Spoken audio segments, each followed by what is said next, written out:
Welcome to Talking Bridal with Bridezilla. Today I am joined by Jon Warr, photographer and videographer. Just thought I'd throw that in there.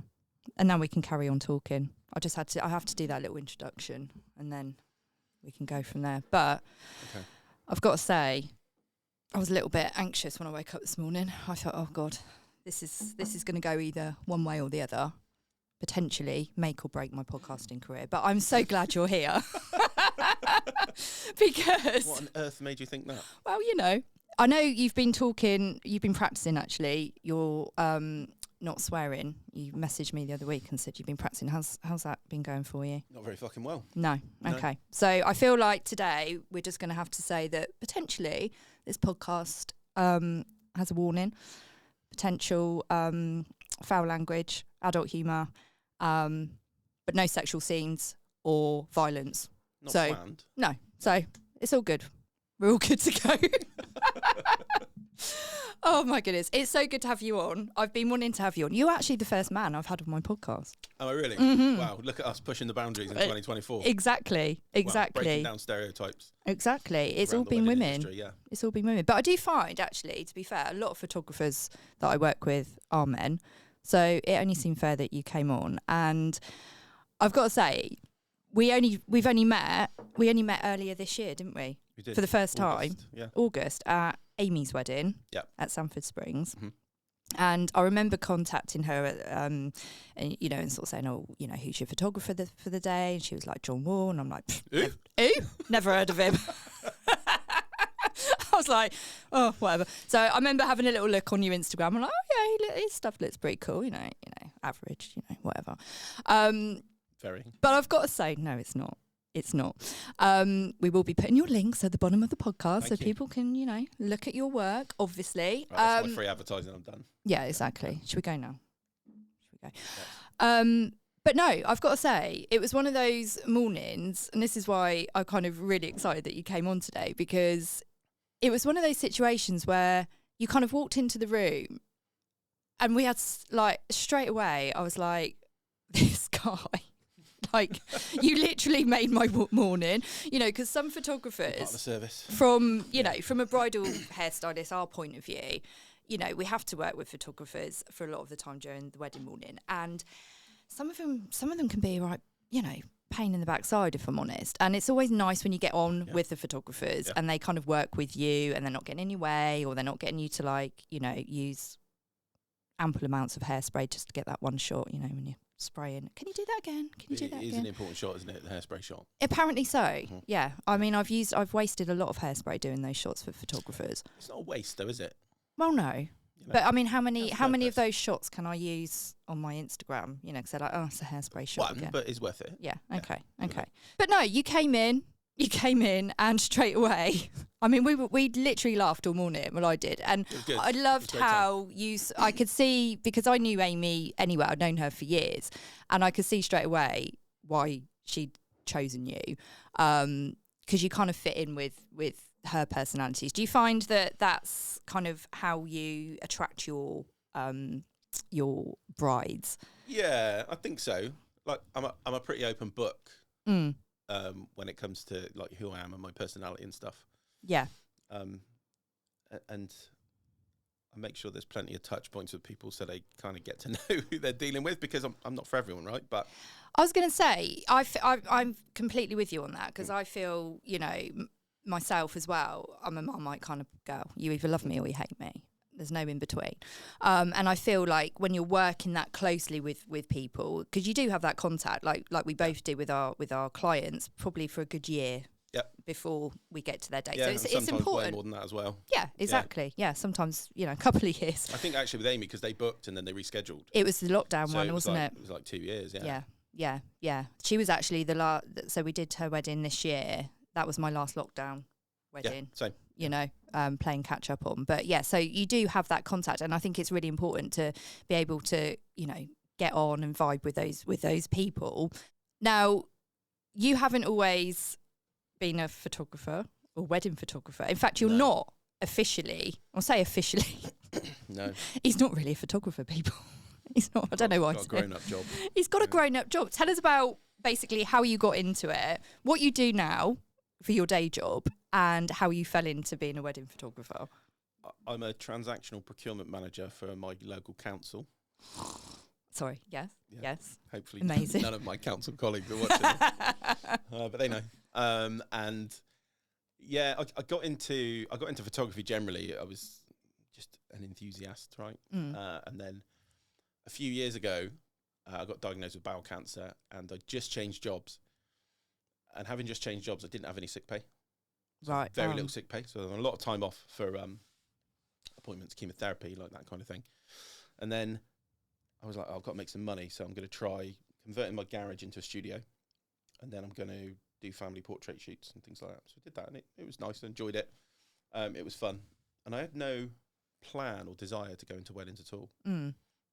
As I was quite new, I kind of looked at it and I was like, it looks stressful, looks quite high pressured. I don't really have the confidence to do it, believe it or not.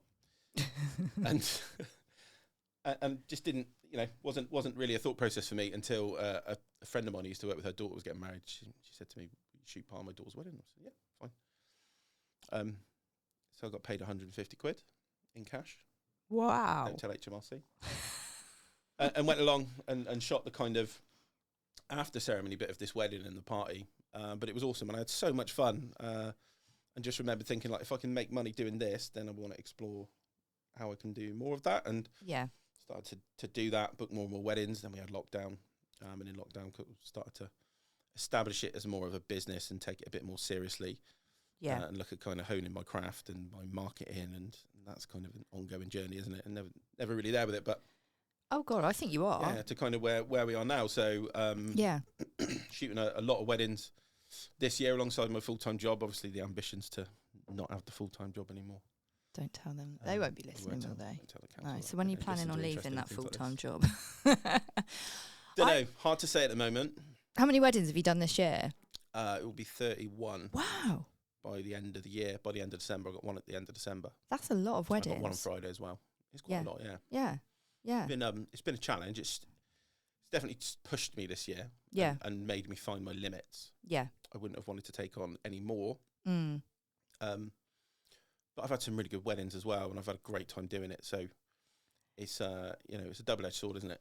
I think it is. It's definitely a career that is busy. It is stressful. There is a lot of work. I think any wedding industry supplier, we'll all say the same. I mean, there's a lot that goes on behind the scenes. There's a lot in the lead up. It's not about just rocking up on their wedding day, taking photos, doing their hair. There's a lot that goes into it. Yeah. But what a fun job we have. Like, as a career, I mean, you can't really beat. I don't think. No, I don't think so. And I say this, and so many people say to me, like, "Oh, you're so love your job. You're so lucky." And I'm like, actually, yeah, I am. I actually am, because I never get up and think, "Oh, I don't want to go to work today." Never. Like, never when I've got a wedding do I get up and think that. And even when I've got to travel sometimes 2.5 up to 3 hours of traffic. Yeah. Just love it. Like, it's the most fun industry in the world to work in. Yeah. And I think because every wedding day is different, you meet so many different people all the time. Like, it's amazing. I was at Harley and Eloise's wedding on Saturday. It was absolutely quality. Like, it rained, it was windy, but it was just like fun the whole time. Everyone was really good banter. Everyone was having a good time, and they didn't let the rain kind of dampen it. Excuse the pun, but it was just great. But every wedding's like that. Yeah. And some of that's probably down to who I attract and who I get to work with. I'm really grateful for that. But on the flip side, it kind of really grinds my gears when I see people who moan about the workload. Yeah. And moan about how stressful it is, because I'm like, part of me thinks, as someone who's worked in like a corporate world for a really long time, I'm not sure you really know what stress is. Yeah. Do you know what I mean? You get to do something you love. Yes. Work your own hours. And do something that's ultimately probably one of the most fulfilling things in the world, right? Yeah. There's nothing more fulfilling than giving somebody their wedding pictures and getting like rave reviews and great messages. Yeah. Yeah. It's like an experience you can't really explain to somebody who doesn't do it, who works outside of it. Yeah. Yeah. Like, it's incredible. And alongside that, you get paid as well. Yeah. Amazing. And then particularly photographers, when they're bemoaning, their workload because they took too many weddings on, or they're not charging enough, or, they find managing the workload stressful. That kind of, it makes me think, look, you don't know how lucky you are. Yeah. You really don't know how lucky you are to be doing that. And people actually, I don't share things like that, one, because I don't feel that way, but what message you put out to your clientele? Yeah.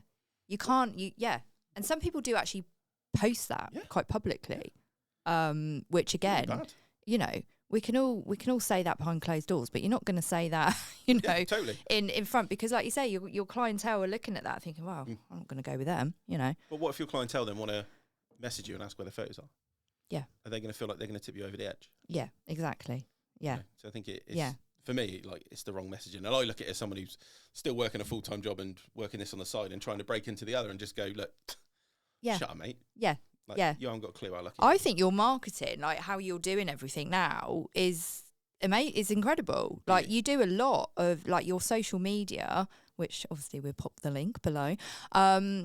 I think, you know, looks to me like someone that does this full time. Someone that knows what they're doing. Someone that knows what they're doing. You know, I've been working on my social media for like 10 years and I'm like, damn it. It's the big cliche of I don't like being in front of the camera, really. I've got my own hang-ups and stuff like that. You know, and here you are with 3 cameras around you. Shit face, you know what I mean? So, yeah, and here I am. 1, 2, 3. Yeah. It feels a bit weird. Yeah. But I think I was very much like that as well until, like, my business coach, she was like, Kellie, you need to put your face, because I don't like doing that. I'm not one of those people generally that likes doing this whole social media. I think it's like an age thing, you know, like talking on camera. Hi guys. I think a bit of it is that. You know, like, I just feel a bit, you know. And also, like, I think I had that scarcity around that sort of imposter syndrome thing where people are like, oh, what are people going to think of me if I do that? Who does she think she is? But so now occasionally, now I'm just like, I don't give a shit what people think of me. My face sells. Your face sells. People like to be able to see.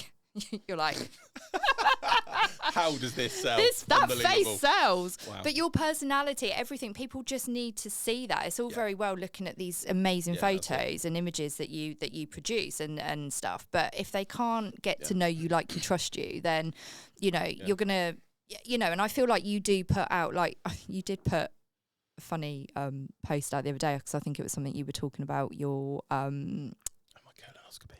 yeah, and I was like, are we going to be talking about those on the podcast? I mean, we can if you want, but we don't need to go into too much detail. I was trying to record a video for my website, like so I've got a business coach at the moment as well, and there's a Know Me, Love Me challenge type thing. So it's about putting yourself out there and letting people see you at the kind of the first point of contact, which is your website. Yeah. And I want to do it so badly because I know it's going to be a really beneficial thing. I just don't feel comfortable doing it and speaking to the camera, but the point is, the more people can see of you, the more they can envisage the experience of working with you. Yeah. And I think, like you said, in terms of your wedding day and the amount of time you spend with your photographer, that's really, really key, because if you find them a bit of a nose, you don't want to find that out on your wedding day. Yeah. You want to have done your research and spent time with them on a Zoom and understanding how they work on the day, how they work in the lead up to, how your images get delivered, how's best to contact them. Like, all of that stuff's really, really important, but you've got to feel like you connect with them on some level. Yeah. And it's really important for couples to do that research prior to booking, rather than booking based on a good price and some nice work, and then finding out, actually, they're a bit of a dick. Yeah. Yeah. Can you imagine getting to your wedding day and you're like, and they turn up and say they're giving you the opposite sort of feeling to what I'd given you guys that morning. Yeah. Everyone kind of goes into themselves a little bit. Nobody feels comfortable. Yeah. Puts a real, like, shitter on your wedding day. And the experience of your wedding day is really important, isn't it? And you want to feel like you are having a good time and can have a good time. And I think your personality can make or break that. Yeah. And you have to, I think, for brides and couples' point of view, they have to choose their suppliers wisely. And I do find that a lot of people are very much like that now. And I can turn up to a wedding and I'm pretty much like, you know, me and the bride, we've got that thing going on. We're fine. The photographers they've chosen, very similar, you know. I don't know about the rest of the day because I'm normally just there, you know, in the morning. Do you see examples of where they've clearly not done their research? I mean, over the years. What are those photographers' names? Who are they? Well, you know, I'll tell you later. Okay. But no, I have been at weddings before where photographers in particular have made me feel really uncomfortable, and they've been so bossy, and they're like, they're hurrying me along. You know, how much longer? You know, they're just rude. And there's ways to ask that question, right? There is, absolutely. And then that makes me stressed. That sort of stress comes across then in front of the bride or the, you know, and it just kind of, you know, it doesn't need to be like that. So it is super, super important. And I think that's why when I met you for the first time in the summer, I was like, oh my God, this guy. Obviously, I went home and I was like, I loved him. He was brilliant. You know, the fact that you were there, you know, you're sat on a stool, you're doing up the bridesmaid's shoes. I mean, it all gets a bit hectic, doesn't it, on the morning of you need many additional skills. You do. I've done it, but quite a few bridesmaid shoes. Yeah. Buttonholes, big one. Yeah. Expert buttonhole putter on her. Yeah. I think as a wedding supplier, industry supplier, like I'm the same as you. Like you do just end up throwing yourself into all sorts during the day. And I remember, you know, one of my other photographer friends, she said, you know, she's like, oh, you know, I've held chewing gum, the bride's chewing gum in my hand through the whole, you know, ceremony for the, you know, while they were doing their vows, because she was just like, oh, and she's like, I'll hold that, you know. So you literally are just there to do your job. Would you? Yeah. I mean, it's a bit gross, isn't it? I've carried a dirty nappy. Have you? Oh. Yeah. Yeah, I'm a parent as well, right? Yeah, so. I mean, I've changed nappies on wedding mornings. I mean, you do just get stuck in. But I think that's what I liked about you, because you were just making a joke about everything. You know, the bridesmaids you could see were clearly comfortable, because I guess being a man as well on a wedding morning in a bridal suite, because my dad, he's retired now, but he used to be a wedding photographer. Oh, did he? And I remember him saying to me, God, you know, sometimes I just don't know where to look. He said, I've got bridesmaids running past me, knickers, bras. He said, sometimes they haven't got their bras on. And he said, I'm there, but, you know, and they lose all track. They've got no... I don't see a lot of nudity or anything like that. In fact, any, to be perfectly honest, but I think it is quite eye-opening being a guy in a girl's environment. Yes. On mornings like that. It's hilarious. Yeah. It's quite funny, and some of the things you hear are highly amusing. Yeah, I can imagine. Yeah. Oh. One of the best ones I had was Tell. There was tell. This is going back a number of years now. There was the group of bridesmaids. One was like the groom's sister, and the other were friends of the bride. And when the groom's sister left the room, they would all pinch and slag her off the other back. And I'm just stood there. I can hear everything they're saying. So this poor girl comes back into the room and they shh. So change the subject quickly. It's very much like that. I find, like, you know, I've done quite a few weddings. I mean, I could choose your bridesmaids carefully. Your bridesmaids carefully, but sometimes I feel like brides get backed into a bit of a corner because of like family politics and stuff, and they have to have certain bridesmaids, or should we say like stepsisters or wicked stepsisters or whatever. And you can feel, I mean, I've had like briefs before sent to me like, do not, you know, you need to do that bridesmaid in a different room, because they don't get on with, you know, or don't speak about this person in front of that person, or, you know, so you've got like the whole day or the morning prepared, and then mentally, and then you're like, right, I need to remember that I can't. But you got to remember who's who as well. Who's who, exactly. It's hard, isn't it? Yeah, it's hard to trip, you know, not to trip up on certain things. As you know, from a photography standpoint, we get kind of a group photo list, and this is a point where I step in for my couples and I say, look, if you need to make a bad guy here, make me the bad guy. Yeah. And say I'm limited to this many photos, because nobody wants to take like 30 photos, 30 group pictures on the wedding day. Yeah. So I say, like, keep it to your wedding party, your parents, grandparents, like that sort of thing. And if you get external influences, your parents go in, you've got to have a photo with Auntie Jean from Sydney or whatever. Just say, you know, we'll do that later, not in the drinks reception time where I want to drink my Prosecco and have canapes and stuff like that. But you'll get don't stand X with Y, or, you know, my parents don't talk anymore, and you get all of that stuff. And trying to navigate it's quite funny. Yeah. I've been at a wedding one morning where the bride's mum and the groom's mum absolutely hated each other. Yeah. And it was apparent, and they had a proper EastEnders showdown, you know, in the bridal suite. One ran out, slammed the door, and it was all that drama on the wedding morning. And I'm like, Jesus, you know. And sometimes you just have to you know, there's all sorts of things. Obviously, we do. I do talk about that. So have you got a Bridezilla story for us? Have you got, in the time that you've been doing wedding mornings, anything that has happened, whether it's the bride, whether it was to you, whether it was... I've had a dress break. A dress? Your dress? A bride, bride's not dress? Not my dress. No. My dresses never break. No. I've had a bride's dress break. Right. So when the bride's getting into a dress, obviously I leave the room, and as she's being done up, I just heard like a wailing. Oh my God. Outside the room. one of her bridesmaids come out and said, right, the dress is just broken. Usually I'd be all hands on and help, but I thought, this isn't my area of expertise. I haven't got a sewing kit. Yeah. I said, okay, just let me know when's good to come in. So the wedding coordinator comes upstairs. She was amazing. The wedding coordinator was amazing. Managed to calm her down. But, you know, this girl was beside herself and needed a good kind of 10, 15 minutes to kind of recompose before we recommenced. You know, the smiley wedding pictures. Smile! My role at that point was just to help her get calm and let her know we're not in a rush and do anything without her. But it wasn't something I was really able to help with. Not much of a seamstress. No. That actually happened to my sister on her wedding day. When she was actually stood at the, they just said I do bit, you may kiss the bride, and she had these tiny little thin straps, but quite weighty at the bottom, and her husband's, taller, so she kind of went to move her arm like this and give him a kiss, and the strap just ping, the whole thing came down. Oh, well, not literally, but had lipstick on a bride's dress this year as well. Lipstick. Yeah. It's bad. I've had one of my brides actually, and she flipped her lid big time. One of the bridesmaids, the dress was hanging up in the room. One of the bridesmaids went in to get changed. This bridesmaid, whatever possessed her, I don't know, started putting fake tan on her legs, and she brushed past the bride's dress and got the fake tan on the back of her dress.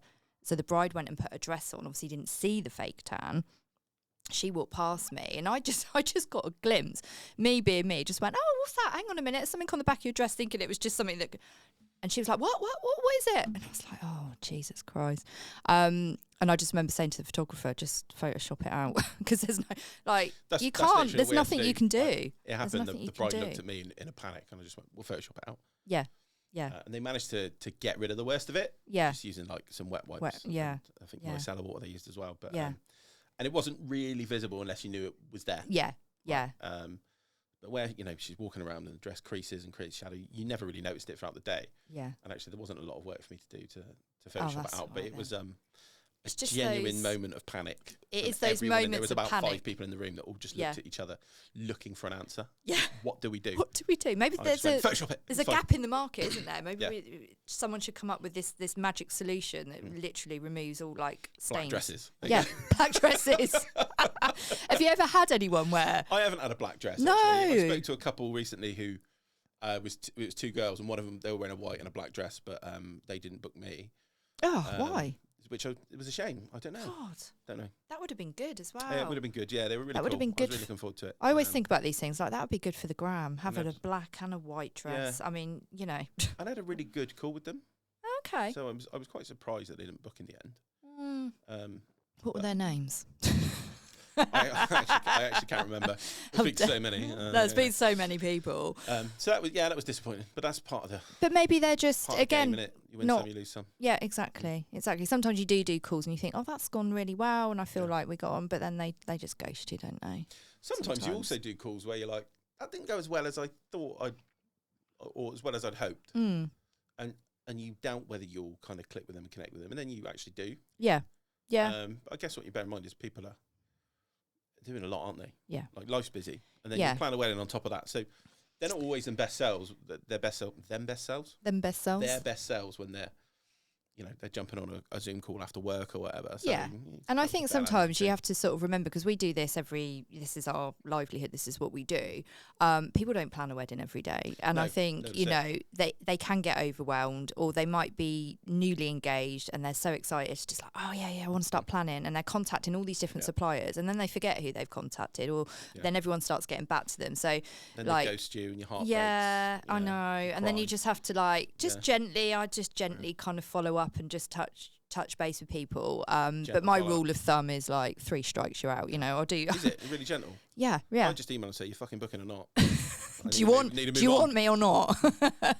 I'm not serious. I'm quite gentle. I'm quite nice about it. Just little gentle follow-ups, but three follow-ups, and then if we don't hear anything. I've got an email nurture sequence. Ooh, me too. What do you? I use Flowdesk. What do you use? I've got CRM. Does it all for me. Studio Ninja, yeah. Really Studio Ninja, yeah. A lot of photographers use that. Actually, a lot of makeup artists use it too. They do. I actually use one called Creative Freedom, because that is designed just solely for hair and makeup artists, and it's amazing. It's really good. What's specific about the needs of hair and makeup artists? Oh, out of interest. So much. I'm not doubting you. Well, basically everything comes through there. Everything. Right. Yeah. So the inquiry form, everything comes in. So they have their own called wed quarters. They have their own login, wed quarters. So basically everything's in there. So all our correspondence, all our messages, all their payments. They can upload their inspiration photos. We can, once we've done their trial, we'll upload their pictures from that. They can send little instant messages. Wedding morning itineraries in there. Like literally everything is in there. They just need to log in and all their upcoming appointments when their payments are due. So everything runs through that, which makes my life so much easier. And for them as well, I think, I think when brides have got, and it keeps things organised, because before I had that, I've only had it maybe a couple of years. Yeah. And I can run all my emails from their email nurture sequence and stuff. Mine makes the admin so easy. So it does make it a lot easier. Because before that, I was like, what was that? What was that, bride? Where's that email? Going through my camera roll, looking at the back of people's heads, like, was that the trial we did on that bride? Because I can't see her face. It was really awful, to be fair. But now, it just keeps everything nice and simple. So I think it is important to have a CRM system, definitely, when we're... Do you ever lose the trial photo? No, because what I tend to do now... Yeah, I remember the trial. I remember. I mean, years ago, yes. I'm not going to lie. Years ago, sometimes I would just be like, I'm just going to have to, I don't know what happened to that photo.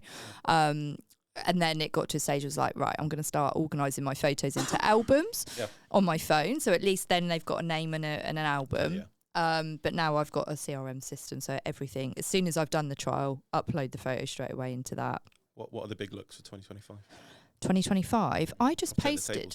Oh, thank you. Yeah. I just actually posted something yesterday from a styled shoot I did last week, where I've actually used the model before last year in London, and she had quite long hair, and So anyway, I was really pleased that they said they got this model for the styled shoot. So I was like, oh, I love her style. I've worked with her, before. She's gone and chopped all her hair off. Fuck's sake. It's like Jesus. So.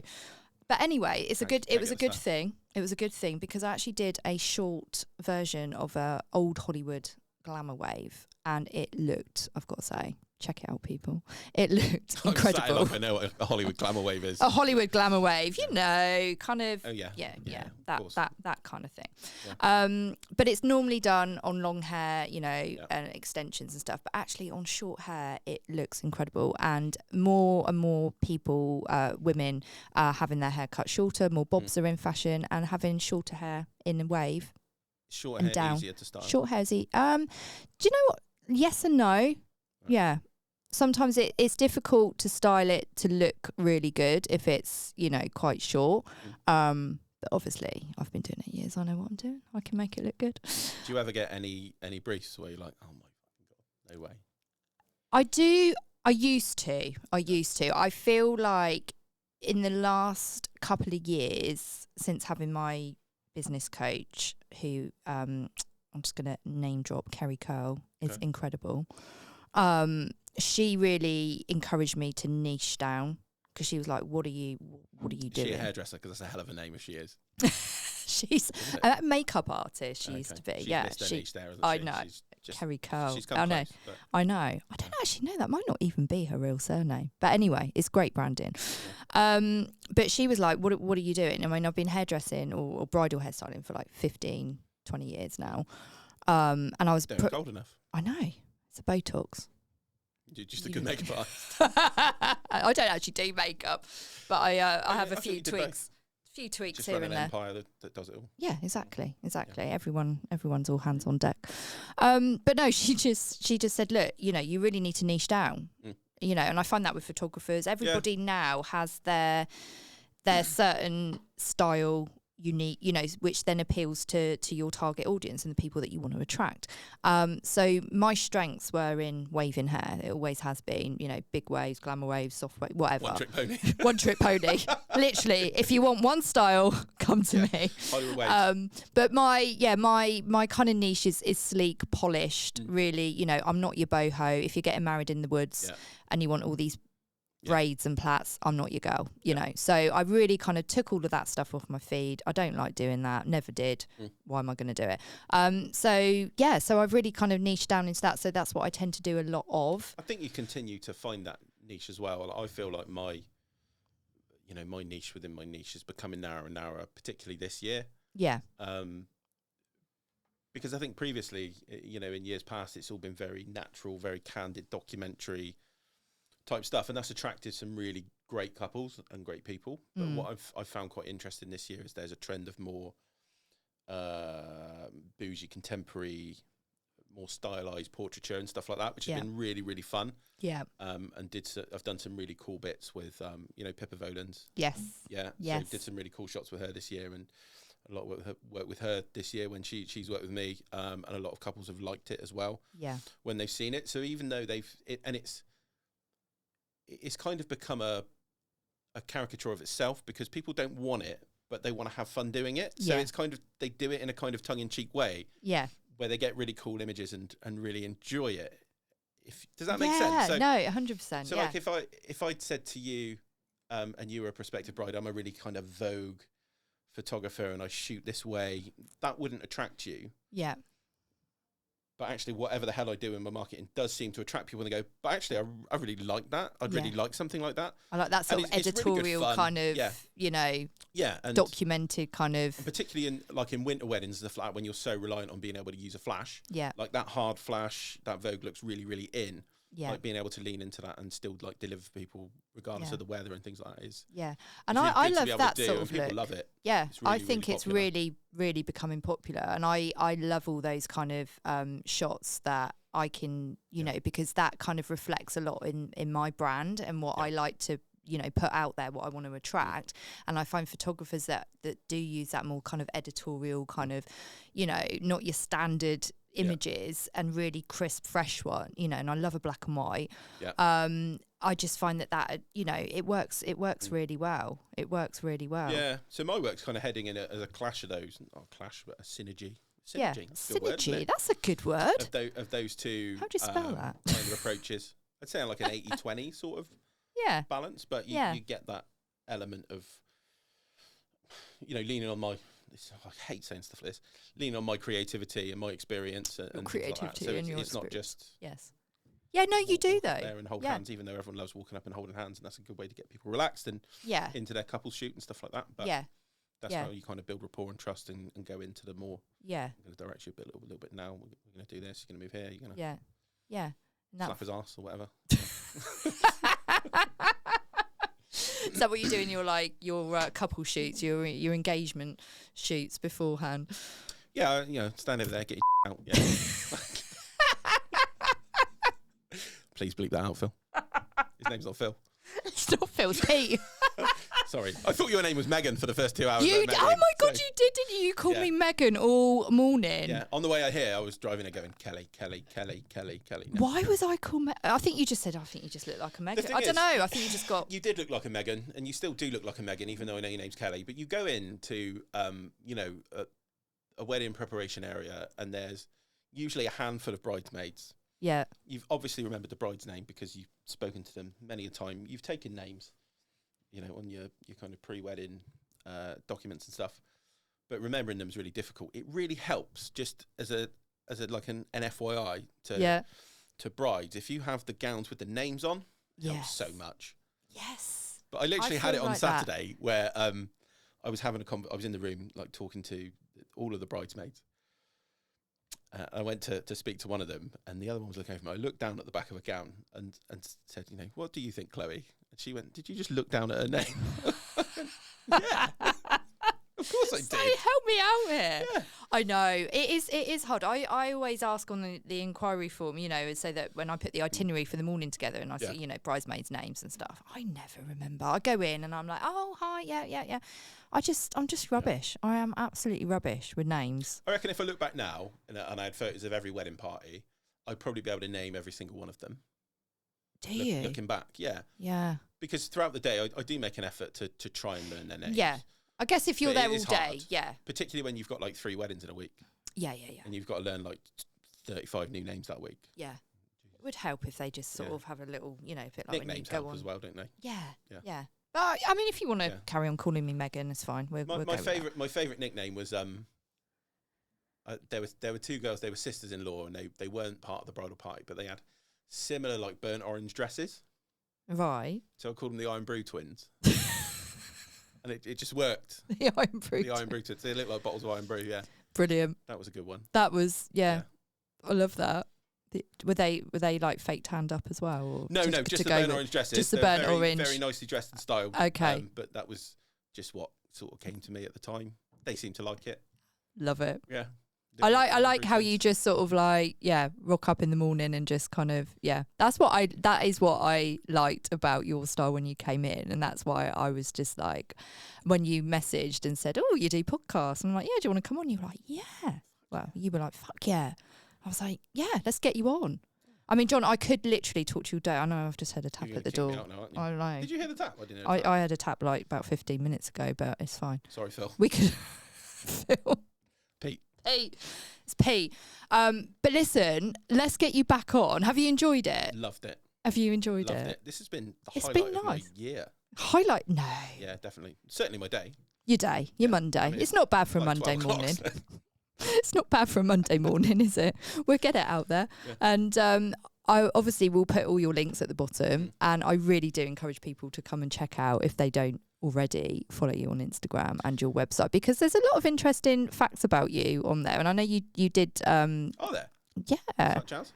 You know, well, I say facts, it's just more of how you've kind of got into it, and you talk about like your own personal life, your family. Obviously, you know, you've had awful time with cancer twice, not once, but twice. I mean, and you're here to tell the tale, and you are in that kind of job now, and hopefully a career where you're going to knock. What do you reckon 2025 has in store? Do you think you're going to be more of a full-time wedding photographer? Hopefully. I think you're going definitely in that. But I also want to try and find more balance in 2025. Yeah. It's been work. Yeah. This year, which is right, because I've really got I think I've got my business and my brand and my work to a place that I'm really, really happy with. Yeah. And that takes time. Yeah. It's an ever evolving picture. Terrible pun. But yeah, kind of there now. And like I say, attracting and booking couples at weddings I really enjoy, with people I really enjoy being around. Yeah. And that for me was probably always the goal, because I think if you're going to run your own business, particularly in this industry, if you're not going to do it the way you want to do it, then what's the point? Yeah. Yeah. Just have a 9 to 5. Yeah, exactly. If you're going to do whatever comes along that you don't have interest in, that doesn't float your boat or light your fire creatively, get a 9 to 5. Yeah, exactly. Go work for someone else and don't have the stress of tax returns and whether you're booking or selling or all of that. Yeah. You know what I mean? So it's been amazing. Thanks for having me. Oh, absolutely loved you've been a dream. I'm going to get you back on. I'll get you back on with, we'll get you back on next year, and we'll talk about, what else can we talk about? We'll have something to talk about. I think I should interview you. You can interview me. Yeah. Maybe. You can have your own podcast. Can I? Can we just put Jon Warr Photography up here? You can. Yeah? You can. I know. I quite like my name. It's all right, Bridezilla. That's what people call me. I like it. Apart from Megan, they're like, "Oh, you're Bridezilla." I like it. How big is Bridezilla now? How many? Oh, it's huge. How many people? We've got 15 on the team now. 15. That's a lot, isn't it? Started off with just me. Yeah. Me and my sister. She was a makeup artist, and I've never done makeup, never want to.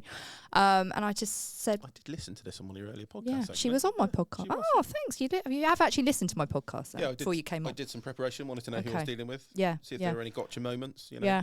Yeah.